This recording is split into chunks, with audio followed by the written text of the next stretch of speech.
So now we've got Panama Canal issues, and we talk about this regularly, right?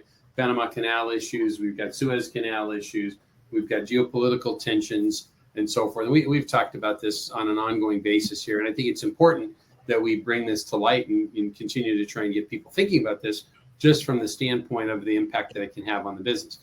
I always like to make sure that it's easy for us to kind of pontificate, but the survey had some really good information, right? It said 95% of the surveyed companies reported challenges with their supply chain footprint in the last 12 months. So just because we've come out of the pandemic time, this is saying that's not changing, right?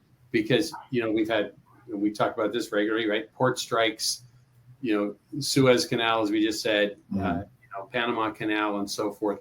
It said 50% reported their supply chains are reliant on another region, and 89% plan to reduce their dependency with a focus on Western Europe and Southeast Asia. Mm-hmm. So moving away from China, and a big part of secondary out of this article was talking about, and the single biggest word that came out of this article for me was resilience, right? We've got to have resilience built into our supply chain, whether you're a manufacturer or a distributor, and understanding where things are coming from in those issues.